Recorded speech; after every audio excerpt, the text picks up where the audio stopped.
So in today's lesson, we are going to look at preposition of time using at, in, and on. We now say we use at for precise time, and we use in for months, years, centuries, and long periods. Lastly, we use on for days and dates. So then look at the table given. So this is at, as I mentioned earlier, we said we use at for precise time. You can say at 3 o'clock, you can say at 10:30 a.m., or you can say at what? 30 a.m., isn't it? You can say at noon, you can say at dinner time. You know what is dinner time? The time for what? Taking dinner, isn't it? You can say at bedtime. What is bedtime? Means the time for sleeping. I can say it is bedtime now, means you should go and sleep. Is that understood? You can say at what? At sunrise. At what? Sunrise. At what? Sunset. At the moment. So this is how to use at. We mean at what? Precise time. This precise means what? Exact. If you don't know the meaning of precise. Are you with me? Yes, meaning that what? Exact time. So how do we use in? We said we use in for months. You know how months go? Yes. We have how many months up there? We have 12. January, February, up to December, right? Then we have centuries. You know, now we are in 21st century, right? Now we are in what? 21st century. What is century? 100 years. 100 years is equivalent to what? 1 century. Take this calculation, please. When we say century, we are referring to what? 100 years is what give 1 century. So now we are in what? 21st century. Isn't it? No, we are in 22nd. 2020, go?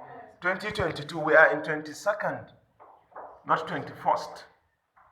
We are in what? 22nd century. Are you with me? Yes. So, then we have what again? Long periods.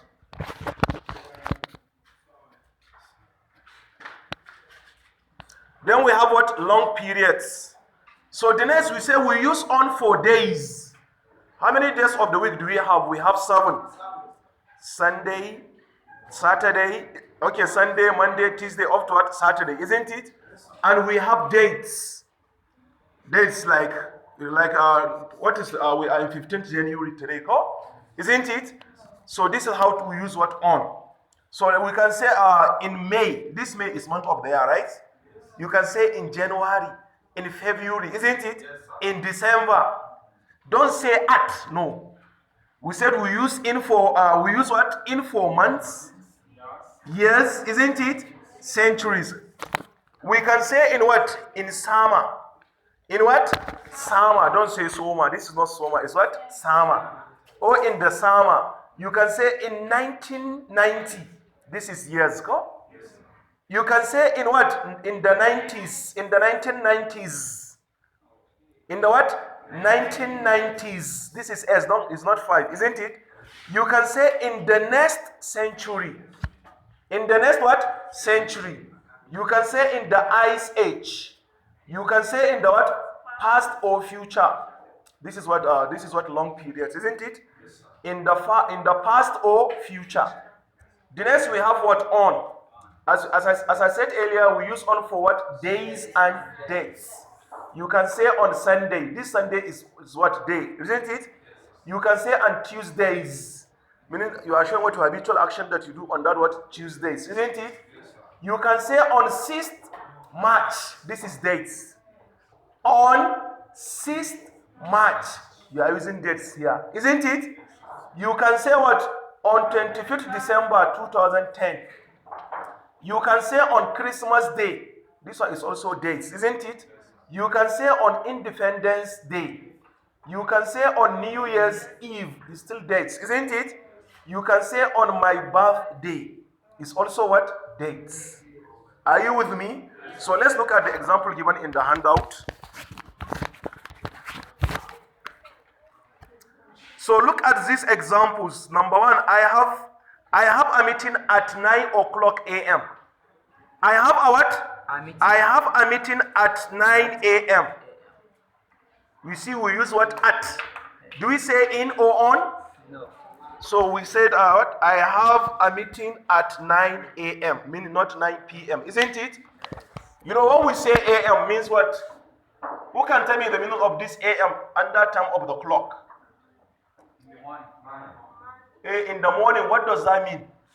Is a Greek term, right? What does a.m. mean? I told you now, you forgot? Not a.m. in media. You know we have a.m. in media, right? In media, we have FM and we have AM, right? So we are talking of AM in what time of the clock? Time of the what? Clock. AM means end meridian. End is a what? End meridian, meaning in the morning. This is Greek word. When they say AM, they are referring to what? End meridian. Meridian. But the meaning of AM in media means what? Amplitude modulation. Amplitude modulation. So you should be very careful. When we say AM under time of the clock, we are referring to what? End meridian, meaning in the morning. But AM in media means what? Amplitude modulation. You do listen to what? You do listen to news over the radio, right? Like Nagarta, like BBC, isn't it? If you want to listen to that what news, you will turn your radio to what? AM, not FM. What you know what FM means? What frequency? What modulation? I told you, you forgot. This is what frequency? What modulation? Frequency? What modulation? So please, care has to be taken. Okay. The next example, the shop closes at midnight. Let's continue reading. The shop closes at what? Midnight. That's now example number 2. Example number 3. Jen went home at lunchtime. You see here we say dinner time, right? And here we say what? Lunchtime. What is lunchtime? The time for lunch. Isn't it? You know lunch, the meal that we take during the day. And dinner is the meal that we take what? At night. Is that understood? Yes. Alright. Let's quickly finish these examples. So we now say in England, it is often snows in December. In England, it often snows in December. Here we use in. Isn't it? Are you seeing where I'm reading? The next example says, do you think we will go to Jupiter in the future? Do you think we will go to Jupiter in the future? The next example says, there should be a lot of progress in the next century. So we are hoping so. Now we know we are in the next century, right? So the next we have, do you work on Mondays? Here we are asking questions, right? Do you work on Mondays? The next example, her birthday is on 20 November. Her birthday is on what? 20 November.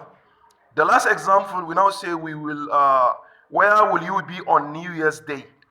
So this is all about prepositions of time using at, in, and on. I hope you understand. So let me use L1 to explain. Let me use our what? L1. What is our L1? Our mother tongue, So our mother tongue, we are all houses here, isn't it? So mun ce yau za mu duba mene preposition of time. Preposition mai nuna mene lokaci. Amma sai muka ce za mu yi amfani da mene at, da in, da on. Domin da yawan mutane ba su iya amfani da waɗannan abubuwan ba. Sai aka ce we use, muna amfani da mene shi at din nan, ku ji karatun. A kiyaye. Muna amfani da at ne for mene precise time. Me precise time? Lokaci, exact time shine ma'anar precise. Kun gane exact time? An ce exact, kamar zan ce maka exactly ne. Ba daga exact aka samu exactly ba. Fixed time kenan, an fahimta? Constant, an fahimta? To sai na gaba aka ce muna amfani da in for mene months. Mukan yi amfani ne da in wajen months. Me months watanni, years shekaru, centuries karnuka shine karni. In ka an ce karni shine mene shekara nawa? Shekara 100 shike bada mene karni. Sai na ga muka ce a long period sai kuma lokaci mai tsawo. To sai ku rinka amfani da mene in. Muna amfani da on ne akan days. Me days? Ranaku. Muna da ranaku guda 7 ko? Sannan kuma dates. Me dates? Ranaki na wata ko? To sai gashi aka ƙara baku a table aka ce wannan at din dama mun ce precise time, kamar misali ka ce at 3 o'clock. Karka ce in ko at. An fahimta ko? In ka ce at 3 o'clock ma'ana karfe 3 daidai kenan. I will meet you at 3 o'clock. Kaga karfe 3 daidai kenan zan ganka. Kaga at exact time kenan. Kun gane ba, kisa aka ce precise time, isn't it?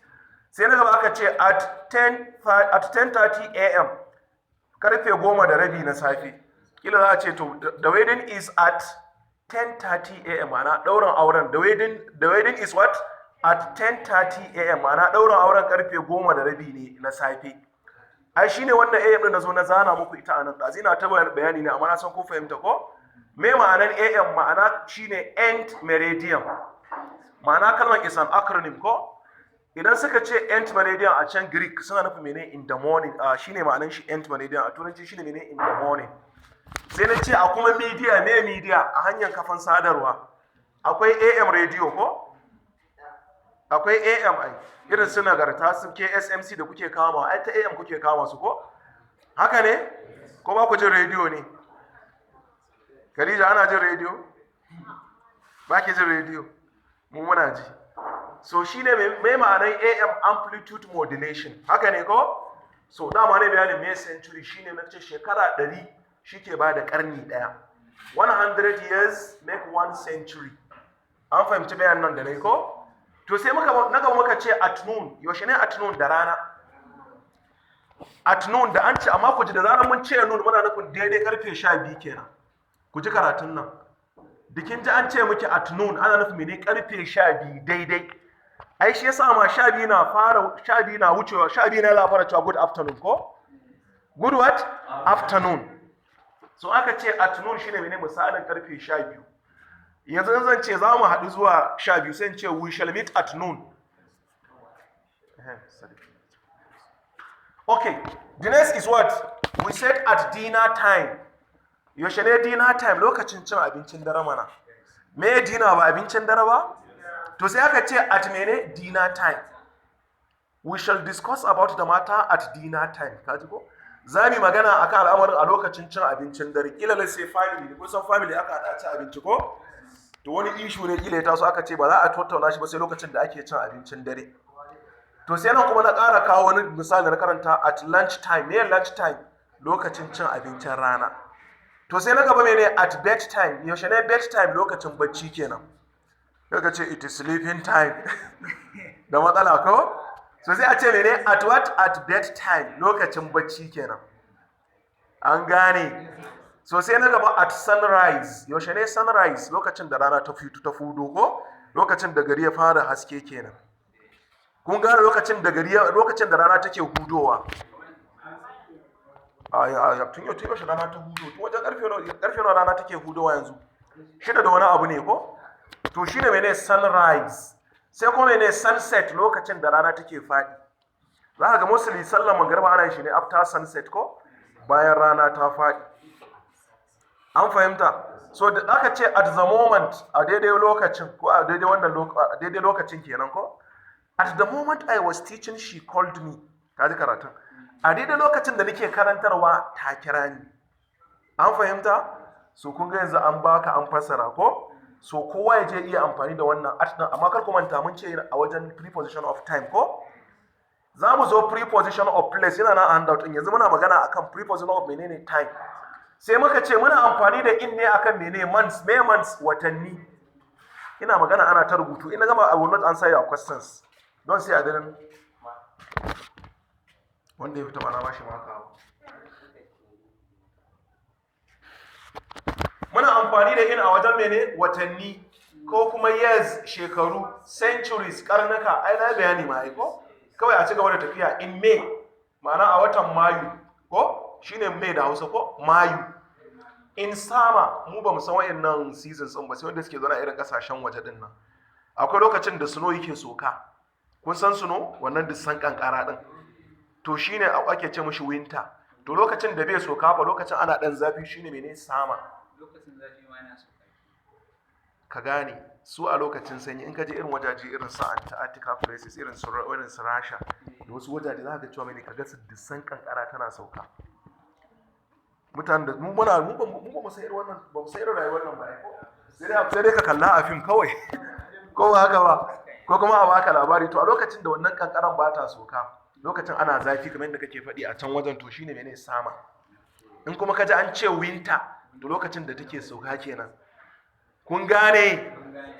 Na gaba aka ce in da sama duk dai magana ne akan kun ga dai na magana akan mene? Yana magana akan menene wannan? Munan mun ce months. Kun ga wannan ai akwai shekara years ne ai ko? Sai aka ce in 1990 a alif nawa me 1990 alif mene 990 ko? In aka ce alif ma'ana shine 1000 ko? To in 1990 kuma ce in the 1990s. So idan aka ce in the next century ma'ana a karni na gaba ko in the ice age to wannan ice age din ya ku fasara shi a shekaran kankara ne to wannan shi ma dai kalla mu ba mu san wa'annan ice age din ba duk irin wa'incan mutanen da ke rayuwa a wajen ne yanzu duk bayan da zan muku ba fahimta za ku yi ba sai dai ka gani a fim an fahimta ko sai na gaba aka ce in the what past or future ma'ana a lokacin da ya wuce ko kuma a lokaci mai zuwa shine kaga mene long periods kenan ko to sai na gaba muka ce muna amfani da on ne akan mene days da yaushe ne days irin su ranaku din nan guda 7 yanzu ina so in ce zan ziyarce ka ranar Lahadi sai in ce I shall visit you on Sunday kar ki ce in fa a'a da matsala za mu haɗu ranar Alhamis we shall meet on yaushe ne Alhamis? Thursday ko? To kun ga mana amfani da on akan days. Ko kuma ne dates? Ne dates ga su nan. Don ka ce 6 ga watan March ko? Ku kalla Allah nan. In na gama fa ba I will not attend to your questions. So the next you can say on what on Tuesdays. In ka ce on Tuesday ka ƙara S ma'ana duk ranar mene? Duk ranar mene talata kenan. Kuma kana so ka ce mukan zo nan duk ranar Asabar da sai ka ce will you come here on mene Saturdays and Sundays. Kun aka ƙara S ɗin nan. Ƙara S ɗin nan kana nufin duk ranakun aka kan yi wannan abin kenan. Makasudin ƙara S ɗin kenan. Kun gane? To, in ina so in ce duk ranar Juma'a na kan je masallaci da wuri. Sai in ce mene? I go to mene mosque in time ko? Okay, ina kan je masallaci. Okay, duk ranar Juma'a ko? Okay, on Fridays I go to mosque. Is it in time? Zaka ce in time ne ko? Ko on time ne? On time. To shi ma bari ku ji akwai wani magana da za mu yi sai sati mai zuwa. In ka ce in time da kuma on time duk ana faɗi akan lokaci ne ko a daidai lokaci. Kila ana fara sallah karfe 1 ne. Ko sai ka zo exactly 1 o'clock ka zo in time ne ko ka zo on time ne. Okay, kuma Hausa kenan. Okay, to shi kenan. You can say on 6 March ko ma'ana 6 ga watan March ko Maris kenan da Hausa ko on 25 December 2010 kaga ai date ne wannan. On Christmas Day ai an Christmas ta wuce ko on what on Independence Day ranar samun yanci. On New Year's Eve New Year's mene Eve shi ma sabon shekara kenan. New Year's mene Eve on my birthday ranar haihuwa na. Kun ga wannan abun kowa ya je kiyaye kar ku haɗe da ta ajira ba ku ce ban karantar ba. To sai muka kawo na misali mu barin karanta shi a guje kai tam zai bani dama kuwa ba time. Wannan misalan aje a duba shi a fahimta